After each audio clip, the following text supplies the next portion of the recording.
afternoon, koi keepers. How are you all doing? Hope you are well. Very nice to see a bit of sunshine again. All is not lost for the rest of the summer. So yeah, happy days. Apologies about Wednesday night. Say a few things came up. Means I couldn't make it, but I am here today, so should hopefully make up for that one. I did have a quick check around and obviously realised there was no real important sporting events on right now. So, although, just before I got on the old live, and I'm sure Mr. Wall will be watching this at some point as well, 1-1. Fantastic. Come on, Brighton, anyway. Yeah, let's not go down the sporting direction. Yes, I got a few bits lined up, but as ever, please, we'll see who's here again. The last Saturday one we did went down really well, but let's wait and see on that, folks. Anyway, feel free to start firing in any questions that you've got. I've got a few updates on various little bits and bobs to share. Starting with, and I'll remind you again of this towards the end. Tomorrow, the Sakai, I say part 2 video is coming out. This is the one we've really been working hard on, really mixing up the editing, show you a little bit more about the kind of hopefully the work we're going to be doing moving forward for the channel. So yeah, look out for that. I'm not quite sure what time we're going to drop it live yet. It'll likely be in the morning, but it's yeah, I mean the whole team here has really enjoyed it. Fantastic work by Aaron putting that all together. So yeah, stay tuned for it. Let me know. Be sure once you've watched it to let me know what you think, and hopefully it's something we can, make the basis of everything moving forward. I see football comments coming in already. Oh, dearie me, turning into more of a Mark Goldbridge than a Ricky Stoddart. Yeah, other than that, the DK Shiro in the grow out is where we're going to start with. So this is the pond that this is from the Battle of the Breeders. I've been choosing to feed this pond manually and feeding by body weight. So I made that decision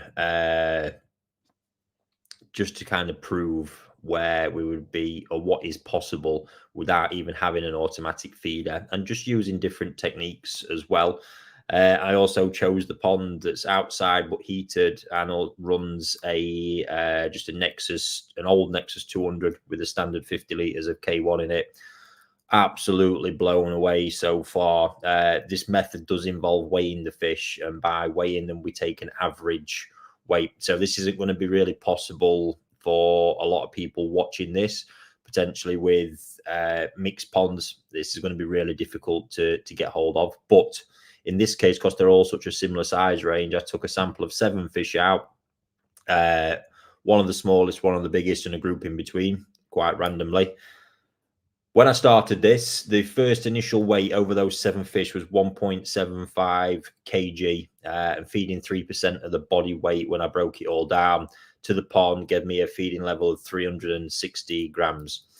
I fed that for 11 days before I reweighed them. After the 11 days, believe it or not, the weight had increased to 2.1 kg. Just bonkers. Now, I had seen a big change in the feeding pattern of the fish. They were just clearing up the food very easily. So I knew that, well, we could physically see there'd been growth anyway. So yeah, after reweighing, I mean, that gain in 11 days is just crazy.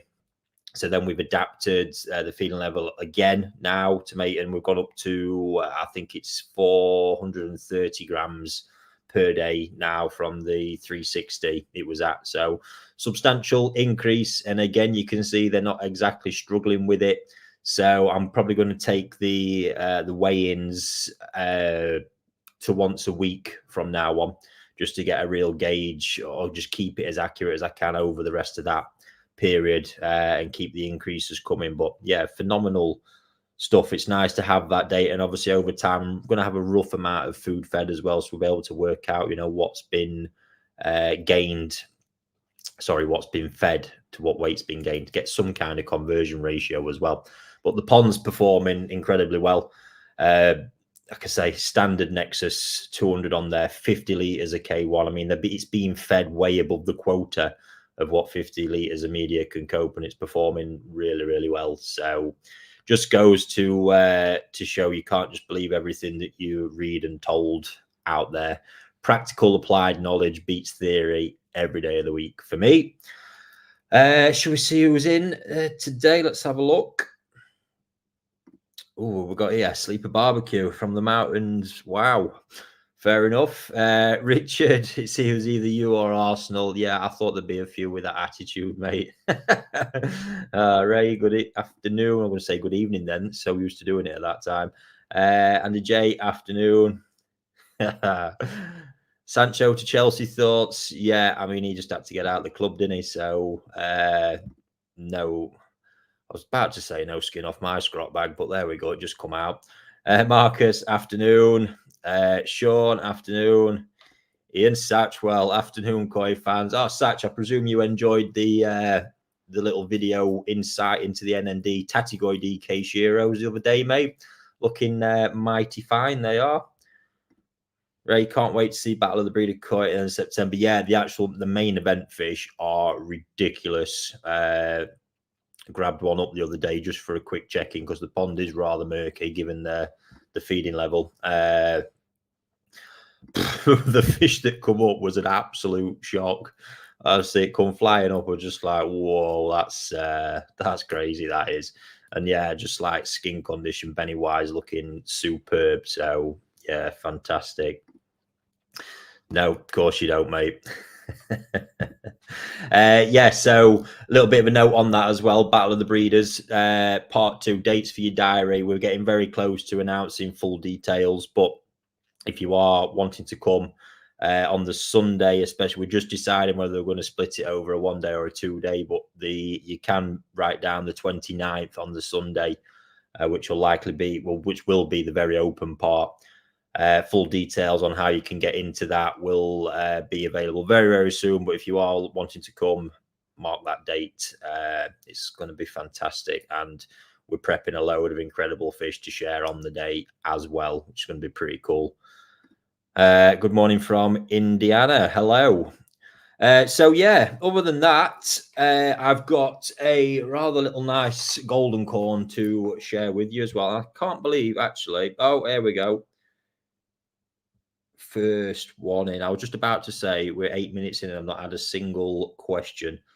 But yeah, Trevor's just dropped one in there for us, so we'll get to that in a minute. But yeah, I've got an absolutely fantastic golden corn that I offered out on our WhatsApp group the other day. Didn't sell, remains available, so I'm going to share that with you. It's an absolute peach of a fish that's available. In fact, I'll show you it now and probably again later on until it's sold. I'll keep going. Here it is. So this is one I just had out of that batch. These were some high potential pieces that I just moved outside for a while to kind of really push the development of the fish rather than the growth. Now, when they went in, they didn't look like much of anything. And this pond's just been getting, a bit of food chucked in, and I was actually sorting through it the other day, and this blew my mind. Let me share it with you. See that there. So it's white type with the yellow Kanoko. It's coming up a treat everywhere. Fantastic development, lovely body line to it as well. It's around 25 cm, I think, at the minute. Coming up just as I'd expect it to. Lovely balance of colour in the fins as well. Nice head pattern. Seriously good piece. So yeah, that one is available. It's £495. There's also the option that I will grow it over winter and include overwintering as well for an additional cost. So if you're interested, feel free to drop me a DM or let me know in here, or email me, Ricky at koi-wholesale.co.uk, and we can get you in touch with your dealer of your choice who you want it to go through. But what a piece. There's not out of when you look at the big numbers, the amount that give you that development so early on are quite rare. But the yellow type, the white type that get that yellow Kanoko, just absolutely stunning. It's come from nearly nothing. And yeah, with that overwinter growing option, especially, it's going to be one phenomenal piece to come. It really is. So enough of that one. I'll mention that again towards the end. Let's get to a couple of questions. I'll start with Richard's there, since I mentioned already. How many feeds a day are you giving the Battle of the Breeders' Sheros?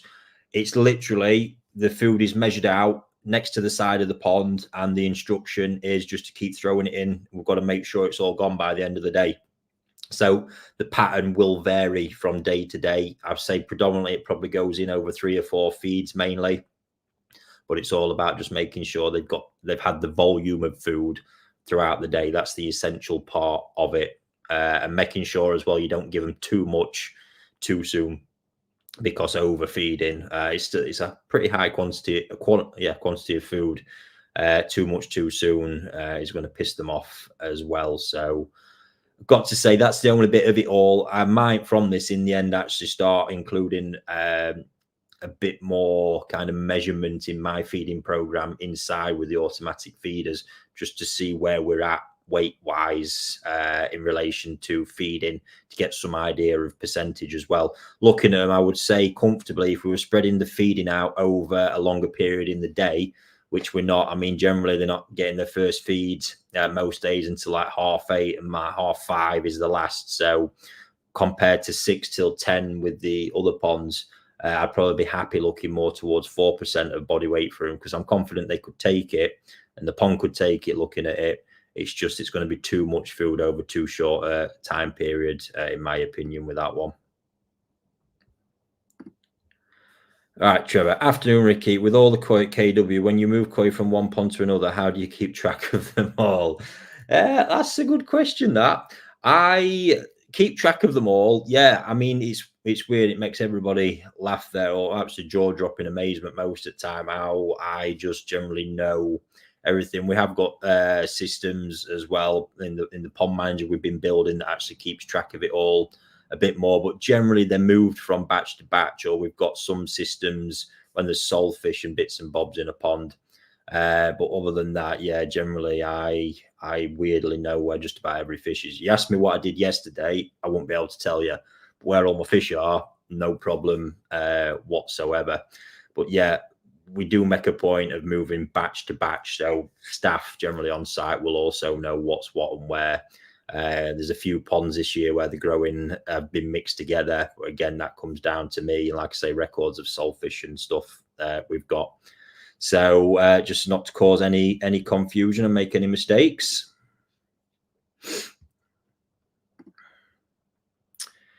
Trevor Laurie, good afternoon, Rick. You going to the big game tomorrow? Yes, I am, and Arthur's coming with me as well. Do you rate the big blues, and what media do you prefer inside them? Yeah, I do. Nothing wrong with the big blues whatsoever. It's just making sure you get the right carbon inside and a good quality carbon, and run the flow rate properly, and make sure that you change the carbon on a regular basis. Please remember, this stuff does not last forever. You've got to keep it replenished in order to get the efficiency from it. It's also useful, to just test it on a regular basis to make sure it's removing the chlorine. The media inside generally is going to depend on the setup of your water, not one too specifically. Just don't go for the super cheap carbons because often you get absolutely no life out of them whatsoever. G'day, Ricky. Druv versus Sieve versus Nexus. Pros, cons for a high feeding pond trying to achieve level results. Yeah, so weirdly enough, I've just done another rant on this as well for TikTok. It's just, I've got to be in my bonnet about it at the minute. So, right, drum in a high feeding environment. So I'm talking for me commercially, kind of where I'm at. Yes, I see big benefits to them if it's a reliable quality drum. Part of my problem with them is, and with drums in particular, is I believe the way they're sold is wrong. This is a manufacturer's issue, really, because they're all quoted on flow rates. The drum filters I have at the minute, albeit I wouldn't say they're a good quality unit compared to market leaders at all, which is why I have issues with motors. I mean, the motor compared to some I've seen is just pathetic. Cleaning pumps kind of are what they are, but again, I believe they could be better. I've just had as well 2 screens just literally come away again, which now need replacing. So Yeah, I mean, we're talking, for me, if you're having a drum, it's not something you cut corners on. If you're having to cut corners in order to have one, I think there's possibly better options out there, is where I'd go with this one. If you're going for the very best, for me looking, and I'm likely going to do this before I completely write them off in my head, I want to get an Oasa drum working, because for me, from everything I see, the design, the build, the removable screens, the internal cleaning pump, everything there is saying to me that that could be the goer. Just coming back to it, like I say, quoting them on flow rates, I think is a problem, because for me, the drum filters that I have are well within what they're quoted, 20 odd thousand litre flow rate. I'm only pulling 8,500 litres through them, but they struggle with the capacity of waste that is often in the water, the amount of times they have to clean per day and processing it. So that's where the issues come there for me. So all these ones just quoted on flow rates, I think it's misguided. There is definitely a use for them, but I think more if we're looking at, automation, I've seen it said this week on something that, it's much better when I'm away from the pond more. For me, I actually see them as more of a risk in that case, because there's so much that can go wrong. If, for example, you just see a sieve or a Nexus, there's no way that can generally fail you while you're away. Not the filter itself. The water pumps can, but that can in any of these instances. But the Sieve or the Nexus can't fail you. There's just not the moving parts in there to go wrong. I'm sure they still, I know in my older ones, you've got the pipe.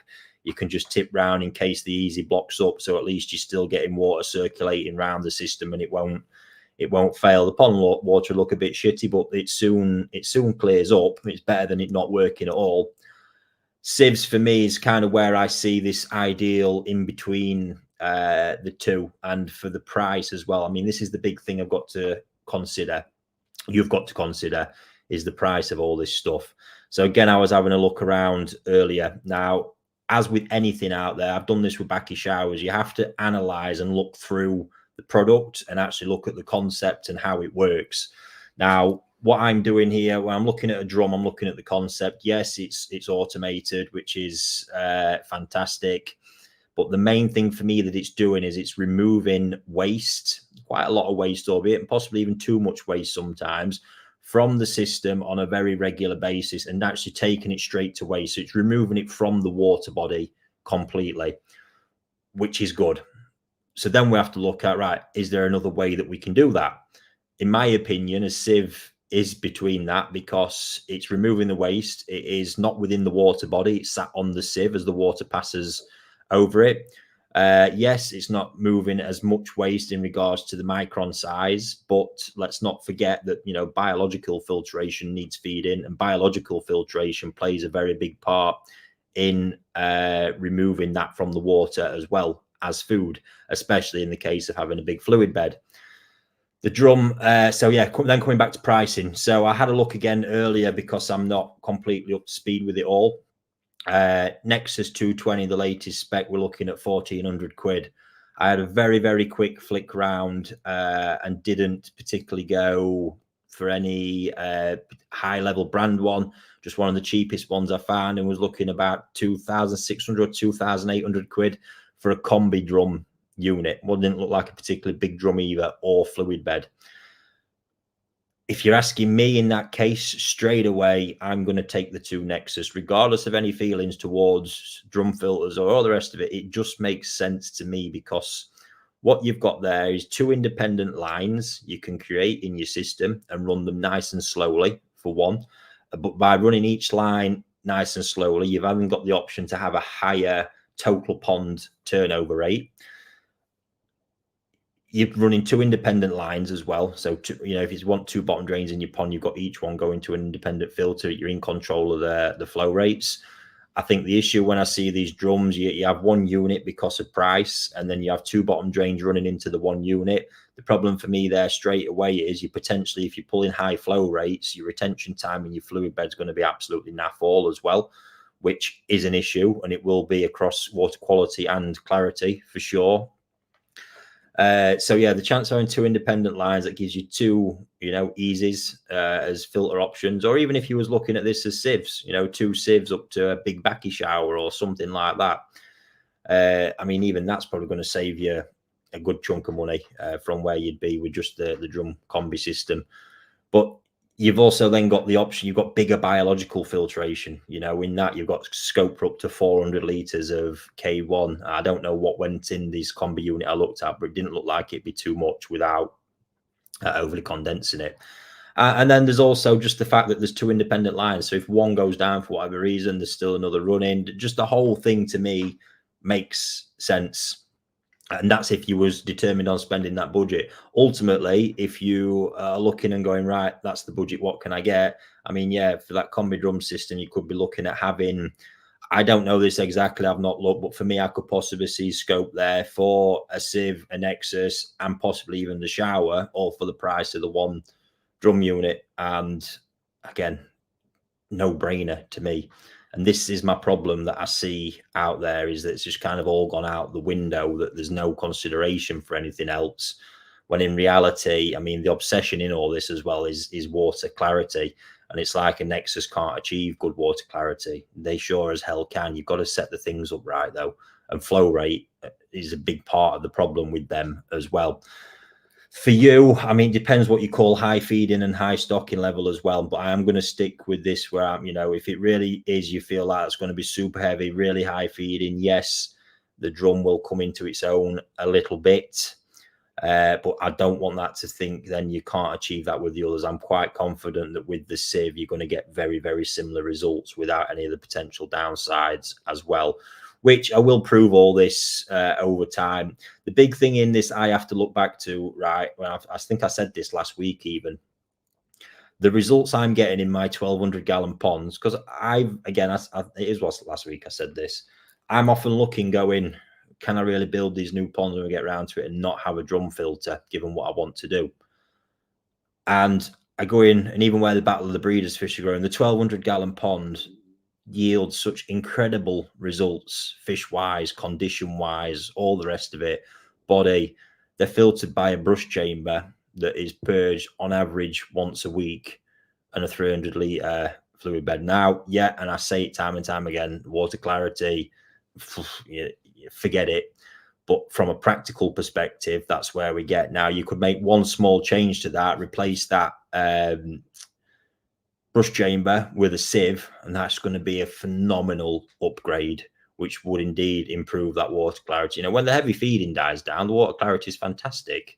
It's only when the insane amounts of food, but I am talking big amounts of food, you know, 700 to a kilo a day firing in there, and it does the job. So it's, in all this, when I say it's just trying to give you guys some perspective for you to understand what you can do with the budgets you've got. Even if none of those things we're talking about are in question, let's not forget there's ways you can achieve this without having to buy one of these off-the-shelf products. I think this is generally something that's happened a lot these days, in that the actual filtration concepts aren't spoke about enough. And that really, for me, is something like a skill that's been lost a little bit, because it is literally now, do I have a Sieve, a drum, or a Nexus? Whereas, you know, we go back to when I started, and you'd be designing, you know, flow patterns in filters, and looking at such things as retention times and flow rates and all the rest of it. So, yeah, that's it. I don't really too much more to say on it. It's going to be a personal choice. It's going to be plenty of people disagree with that.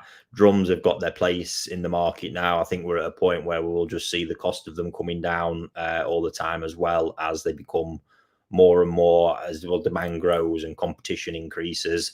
That's generally where all that will head.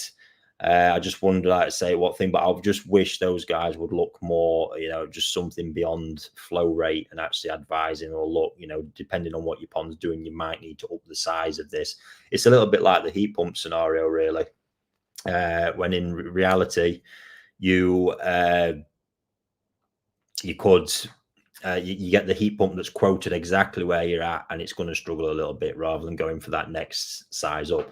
I think the problem is, because of the price, it permits that.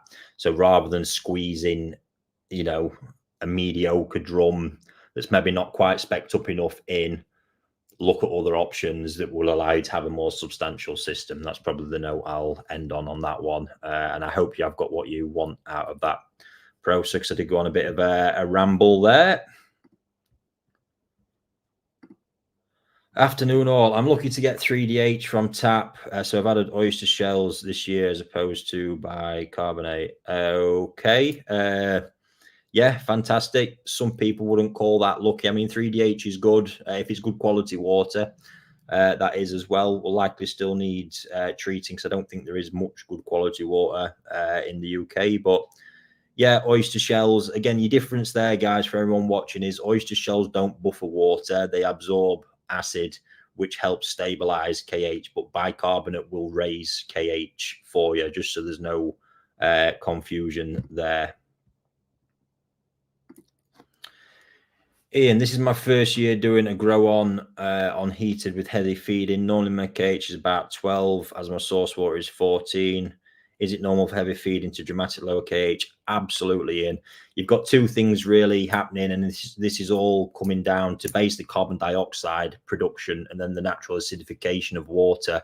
So yeah, the heavy feeding, you just think about it, the warmer you make the water, naturally, there's going to be more bacteria firing and working. Bacteria it'll consume KH. Bacteria also produces carbon dioxide. The fish producing carbon dioxide. Carbon dioxide in water forms carbonic acid, which will what be forming in the water and lowering the KH. So because everything is working so much more, that is naturally going to happen in the pond. And depending how much water there is, often when you're doing grow-ons, it's in a smaller pond as well. So there's even less water there. So that KH is just going to get hit harder and harder. What I would say just on that last one there is, yeah, something like oyster shells or lithaco can help just to soak up some of that acid, so you're not just having to buffer it up as much. And yeah, I mean, it's probably going to be a good thing for you, Ian, because you are on the really high end of it. So it probably makes sense for you to be able to run it a bit lower, which is what this process will let you do as well. I'm not worried about the size, it's the color. That's concerning me. Yeah, a bit of a private joke there going on, folks. I've told Ian that his Battle of the Breeders fish is colourless, and he doesn't know whether to believe me or not yet.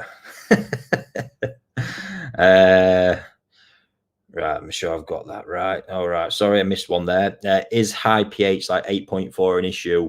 No, it's not an issue, providing that it's stable. So koi will live in a very diverse pH range. The issue with this is that they like it stable.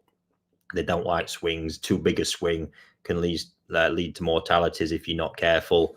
So yeah, an 8.4, but a stable 8.4 is absolutely fine from a health perspective. Recently had a power outage for 3 to 4 hours. Currently stuck with shower filter as the sole biofilter while I expand my moving bed. I've had excessive foam ever since. Okay, I mean, yeah, foam is generally down to organic load in your water. So it could possibly be that some of the waste, the biofilter is not actually consuming as much of it. So it's built up in your water a little bit. I presume the shower filter was on beforehand as well. So it's not like that process in itself would have created it. Obviously, the oxygen agitation at the surface is the perfect environment for naturally creating the foam there. So yeah, can't really explain that one too much.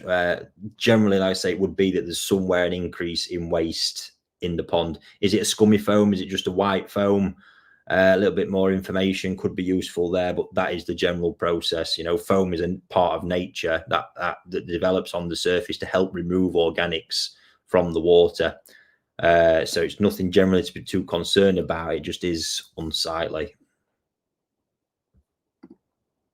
Hi, Ricky. Let's say that I have a fluke problem in my pond. I treat with LearnX Pro treatment and cure the flukes, but in the progress find Costia. So I go in with formalin and malachite green. Would that potentially kill any eggs left over from the fluke treatments?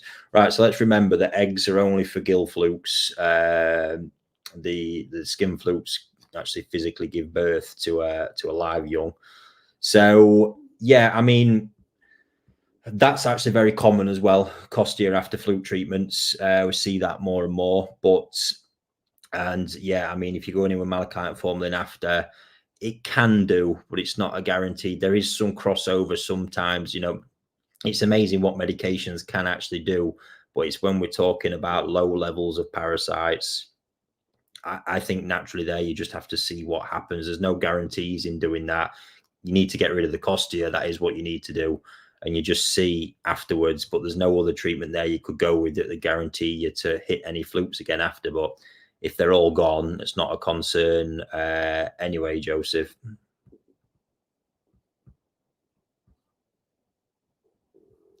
Let's have a look. I thought that we've just done that afternoon all. Oh, so right, there we go. That's a continuation to where we was at before. Thought I'd try oyster shells this year, post a bicar. Will the oyster shells take care of any crashes, or do I still need support with bicar? So, providing you've got enough shells, they will give you stability in soaking up the acid. That's what they're there for. You've got to have enough quantity to stop it really consuming any KH, and obviously then ultimately keeping the pH stable. But no, it's no guarantee. If you've not got the amount of shells wrong, and not forgetting as well, over time they will soften and become useless. So yeah, you still need to keep on with testing the KH, and if you drop off, it's either that you've not got enough, or the shells are basically getting close to expiring and they need changing. So yeah, don't just put oyster shells in and think you've solved the problem. All right, here we go. We missed that bit up there. More importantly, the koi have been acting strange, and I have stopped feeding. Ammonia nitrite and nitrate all 0, KH9, but pH is 8.2, normally 7.8. What should I do next? Yeah, it's hard right now to honestly get to the bottom of what's actually going wrong there for you. It could be, I mean, I don't know the pond setup, but sometimes, changes in environment are enough to kind of skew them a little bit. Has your oxygen levels potentially dropped if you've got a fluid bed turned off in all that scenario? Could be another possibility that I would look at there. Also, why your pH has increased. That could be that, again, there's not as much consumption coming from the biofilter, possibly. Yeah, tough one, buddy, because I've not got it. Obviously, doing a mucus biopsy and checking for parasites would be the first port of call, always generally is for me, to make sure there's no problem there as well. But other than that, I'd say I don't know if having your main system off as, yeah, there we go. Just checking back on that first bit of the question, has caused, some significant change in the water flow patterns, because the koi are really, really sensitive to this stuff, and you've got to be very, very mindful of that as well when it comes to feeding patterns in particular. Really, really fascinating when I do watch stuff. I mean, you see the feeding patterns. I've got the DK Shiros we spoke of, and the Sakai pond. All of those, the feeding patterns, you see how skitty they are feeding at the surface. It's absolutely ridiculous. Just while I thought as well, anybody got let me have a look, Arsenal score update while it's just come to mind. Oh, 1-1, fantastic. If you're watching Mr. Wall, unlucky. Getting a right lecture off him the other day about how shit we were. Fascinating for a club that's still not won any silverware in a while. Moving on. Hi, Ricky. If we can control temperature, how many months can we push heavy feed in? Do we need to cycle every how many months for toe sinus? I like them generally to have a good growing season of around 6 months. The rest of the time, you move into conditioning and just looking after them.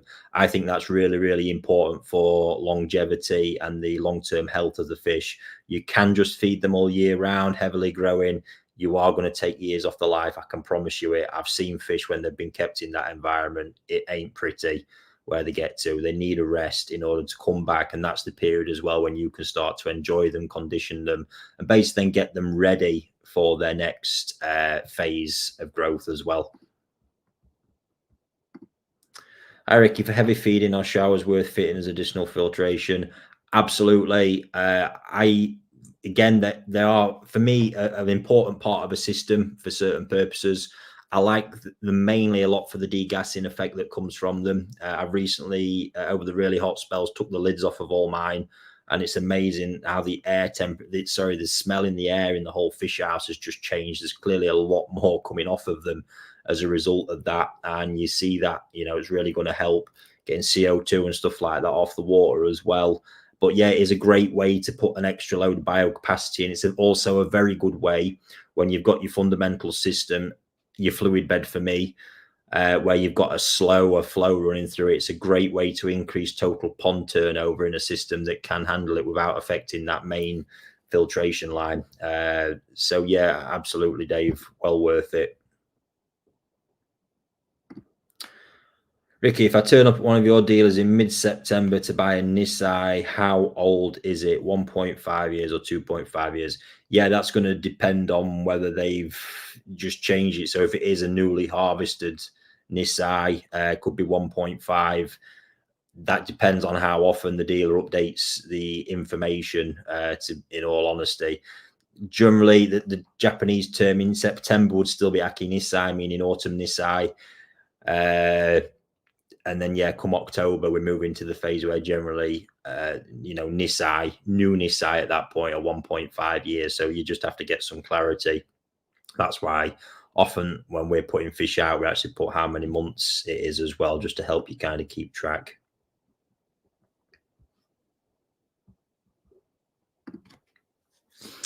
Afternoon, Ricky from the US. I currently have 6 fish from 12 inches up to 31 inches.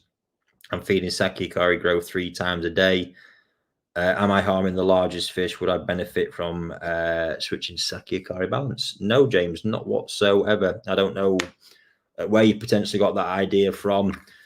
When the water temperature is up, the diet needs to be sufficient for the fish. When generally, if you've got the warmer water, James, you need to be feeding a higher protein, higher fat diet. That's what you want in order to maintain, good body development through that warmer water. You're only going to be harming that fish as well as all the others if you're feeding a diet that's too high in fat when the water temperature is too cold, because they're not going to utilize that fat properly, and it's just going to sit there. So yeah, no problems there as from what I can see.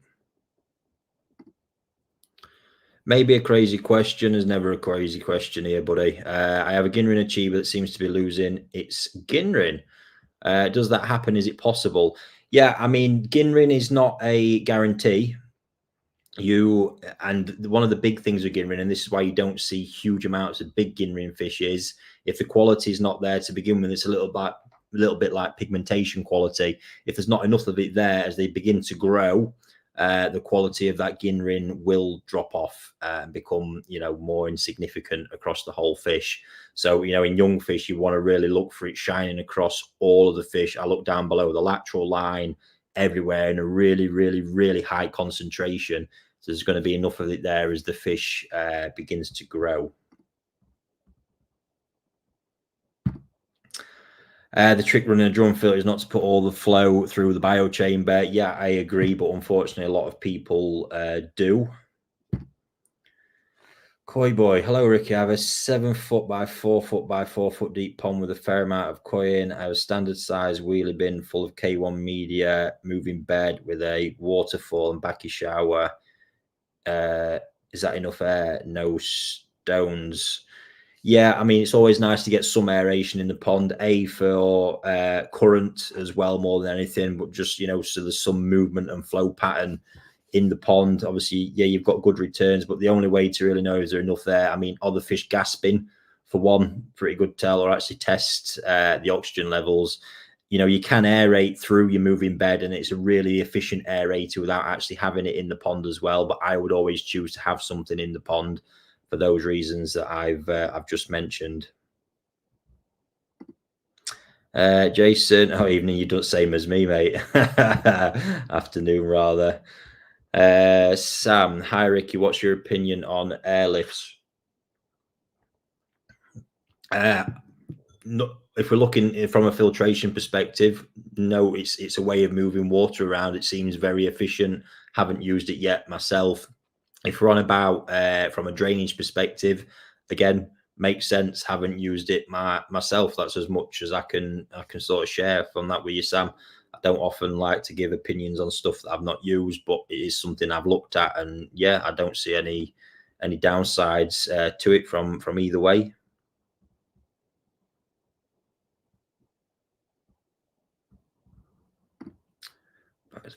just white foam. I usually have some foaming with heavy feeding, but it's very excessive than normal. What's concerning is the koi behavior. They're barely swimming and not eating. Yeah, so I think you probably need to ease off the food for a little while. Look to get your main system going again as quickly as possible. But also just check in on get a mucus biopsy done and make sure it's nothing parasitic that could have been potentially triggered from the power cut. Potentially, who knows? It's just stress, and obviously it's changed something. Why don't you personally breed your fish? Seems like a no-brainer with some of the koi you have, as well as being business trying to make profit margins, or is it agreement with Jack breeders? No agreement. It's just me looking. I admire the guys outside of Japan that tackle breeding, because ultimately it doesn't matter whether they're from Japanese parents or whatever they are. They're not a genuine Japanese koi product at that point, which does drastically affect their value. Now, I understand very well the numbers that sit behind it all. And for me, in that, the UK's climate is not particularly great for it, which is one reason. I would have to be, every mud pond I built would have to have a greenhouse over it in order to get temperatures that it needs, which is not very, you're not going to be able to expand and probably get the coverage that you need to do it at the scale that you would need to. And let's say at the end of it, when you produce a good fish, ultimately it's not deemed as Japanese, so doesn't be deemed to have the same kind of value either, which is frustrating from a business side of it when you're not getting the true worth of the product. But like I say, from all the growing and raising that I do understand, and the breeding that I've helped out with during my apprenticeships and stuff, you see the numbers and it is bonkers. And to do all that again from one operation with the the level of different varieties and stuff that you need is very, very difficult. So that's why at this moment I just stick with bringing in the huge batches that I can get hold of, and really working on the selections and the raising side of it, because that's another side as well, which I do. If you could produce it, I can raise it well. Not a lot of people who produce koi are able to raise them as well. But yeah, I just, knowing the numbers, it's quite off-putting, to be honest. So that's why I do stay away from it. Dave Bradley, afternoon. Andy J. I have an unheated 1,200-gallon pond with approximately 14 Tosai Nisai. Will reduce numbers. Why, Andy? I'm very happy with my growth rates for unheated. What sort of max size do you think I could grow a koi in 1,200 gallons? You just keep going. I mean, your biggest thing you're going to be governed by here is how much you can feed them. Body volume, don't get me wrong, they do seem to develop in smaller ponds. If you're not careful over time, the body will develop a slightly different kind of shape, style, and maybe not the amount of volume that they would in a big pond, because real big, powerful volume, the fish need to be able to swim and stretch out. But all that aside, you're going to be able to produce a big fish in that amount of water, mate. Just the big thing's going to be managing the feeding. Providing you get that bit right, happy days. I don't see any reason for being too concerned about how big you're going to be able to get them. Just managing the rest of it. Afternoon, Ricky. Why is it that vets don't look at koi that you find it hard to treat your koi, get hold of antibiotics treatment is needed? Yeah, I mean, the whole thing's crazy. There are quite a lot of vets out there, actually, when you look, that are capable of helping you to get the antibiotics. Not that many that actually really know what they're doing. But then typically, I think we know generally veterinary treatment is quite expensive. And for some reason, this does put a lot of people off when they're hit with problems. I don't think the attitude is generally the same if it's a cat or a dog or something like that, which I do find a bit strange. But yeah, there's some most koi collections are generally quite valuable just from a monetary perspective. Never mind the emotional side of it when they are pets as well. But let's say it's a limited amount out there. And again, a lot won't travel, which is another problem. And then if they are prepared to, you've got to pay for all that cost as well. And unfortunately, yeah, the antibiotics that's needed in the worst cases are, well, you're screwed without a vet involved in all that generally. So, yeah, I don't know. I just think vets generally don't see it as a very lucrative side to things. Otherwise, I guess you would see more of them.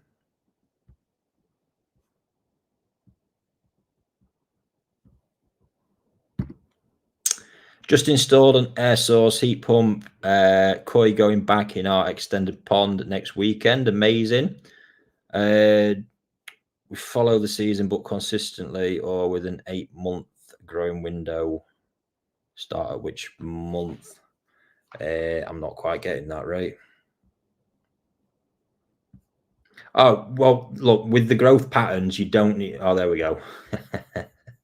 Start heating, missed that word out. Yeah, your growing seasons, you don't need to follow the seasons whatsoever. I think I've said this a few times. I've got fish that I've kind of sat in smaller ponds at the minute holding that very soon will move into their growing season, you know, from next month or October onwards, because they've not had the summer growing. So, yeah, it's more the total time span of growing that they've had, you know, that you don't want to overdo, because it's not ideal for them to be pushed that much, as I said previously.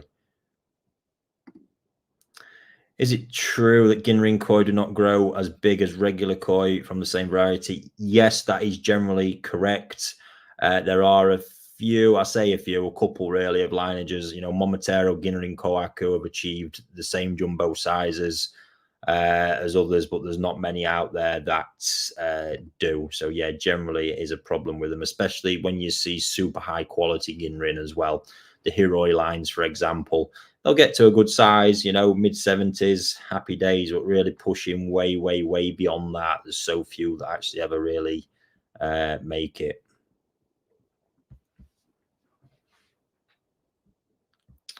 Let's have a look.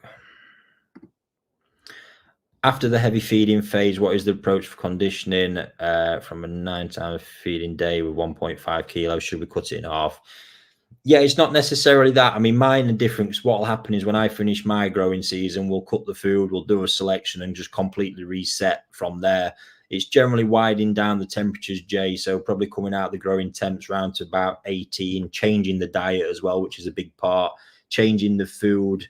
At this point, really, it's just about bare minimum. It's all about maintenance, you know, keeping them ticking over at 18, 3-4 times a day at most, just a bit to keep them ticking. When you eventually, and if you do drop any further down to say 12, really at that point, it's a feed a day, not too much, just to really keep things going along. But yeah, I mean, there's not too much. The conditioning phase is just cutting out, you know, when they're out of that temperature range, when you change that diet over from the intense growth stuff, you can still feed colour food at 18. Generally, I don't bother unless there's a purpose or a need to. So it's all about then, because it's giving the more than anything, the Shiroji time to condition up as well. Not necessarily cut in half, just see what it takes and what's needed for that maintenance feeding. With the same approach, if you're using a feed, you know, over a timed window, but just drop the size of the window down. You know, if you're at 10 minutes, you could go to 5 or a few minutes. Just gauge it at that point on how the fish are looking. If they look like they need to lose a bit of the excess, then you can cut it right down. You really need to see what's going on before making a decision. There's no hard or fast rules for that one, to be honest.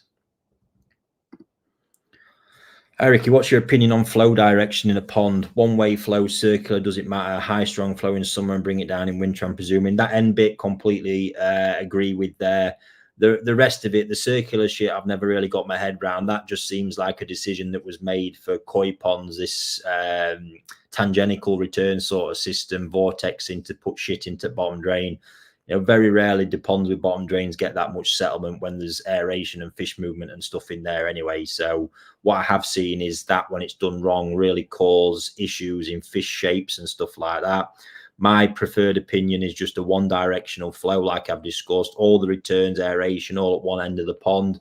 That allows the current to have a stronger and then a natural taper off into a slower flow, which will often be the feeding end of the pond as well, and it's a more natural pattern for the fish. So, but yeah, no need to have it crazy fast in winter either.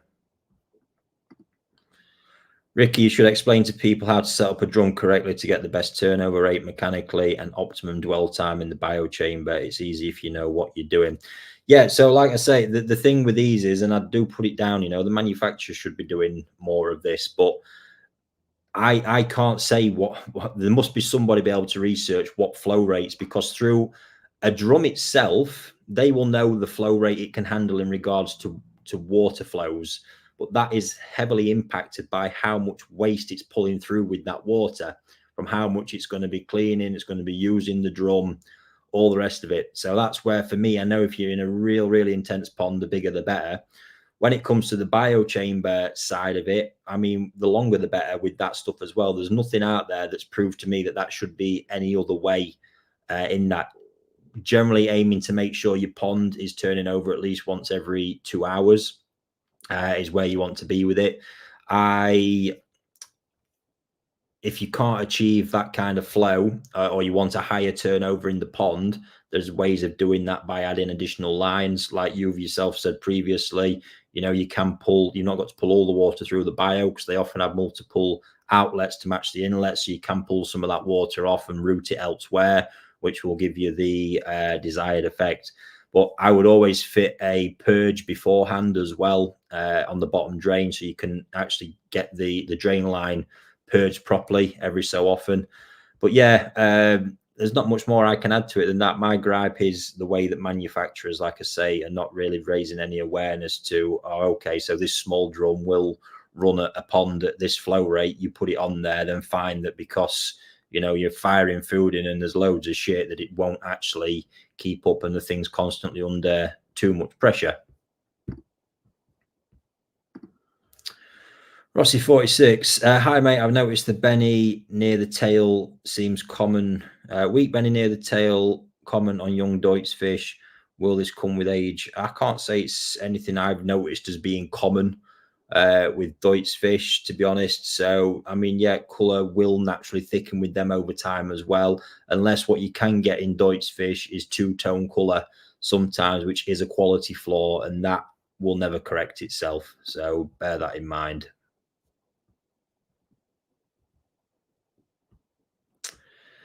Crikey, folks, 52 minutes worth already. Right.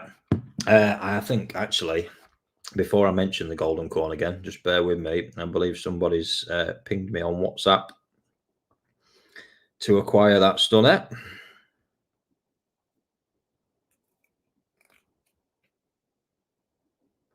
Yes, it has. So there we go. Fantastic. Thank you very much. That was this one I was discussing earlier. Fantastic piece, and looks like it will be staying to grow on as well. Happy days. Absolutely fantastic. Can't beat a golden corn still. Still fascinated by him as well. And demand clearly seems to be right up there as well, because we had absolutely shitloads this year and they are all still, sorry, I say all still there. The majority have gone, other than the ones in the big growing ponds still. Let's have a look. First year with air sorts, heat pump, as you know. How do you drop to winter temp? Hold up at 18 while outside temps go down 12, go down 12, then let it go down fast to ambient, or let temps go down with ambient. Just slowly, Richard. That's it. You've not got to, if you, whatever your target temperature is, if you're planning that you don't want it to be working too hard, then yeah, feel free to let it drop more with the ambient, but just stabilize it. Because the thing is, as we move into the autumn season, you can still have them days where a bit of sunshine might bring it up, but then the winter, the evening is going to drop it off a lot. That's what you want to avoid, really. So it's depending where you're at. I think a period at 18 over autumn is fantastic, and then as you move out of autumn into winter, get it down to your 12 and just kind of sync it up with that if the heat pump will sustain it. I've got a 30k pump with a T-piece on the inlet that allows me to pull 50% of the water directly from the drum, so the biochamber has sufficient contact time. Fantastic. Wow, I've actually reached the bottom. Oh, there we go. Just answered that one, Richard. Anyway, there we go. Very, very rarely does that happen, and likely before I actually get wrapped up, there'll be another one or two drop in, but yes, there we go, folks. So like I say, the golden corn's gone, which is fantastic. Battle of the Breeders event, save the date. I think hopefully next week we'll give you full information on that. But yeah, September 29th, it's going to be a great event. Just as general as it was, lots of information, great, you know, to meet all the people involved. It was just such a good vibe last year, and lots of fish we're going to be pulling out of ponds this year as well. So stay tuned for it, but just bear the date in mind. And yeah, tomorrow. So this yeah, Sakai video we've been working on from the latest selection that I'm super happy with, and all the team is. We're going to be airing that tomorrow at some point as well. So stay tuned for that one. I hope looks like Danny's here. Afternoon, Danny. How you doing?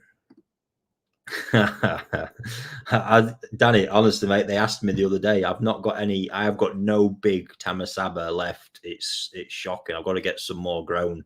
They've slowly just dwindled away as people have been asking, and I've relented and ended up with none left. So sad times, mate. I'll have to try and get them replenished this autumn. So yeah, there we go. Thanks to everyone who has tuned in, and I will be back this Wednesday with at the usual time, 7 p.m. And let's say we'll keep seeing, you know, how the Saturday slots go. Yeah, thanks everyone, and I'll see you soon.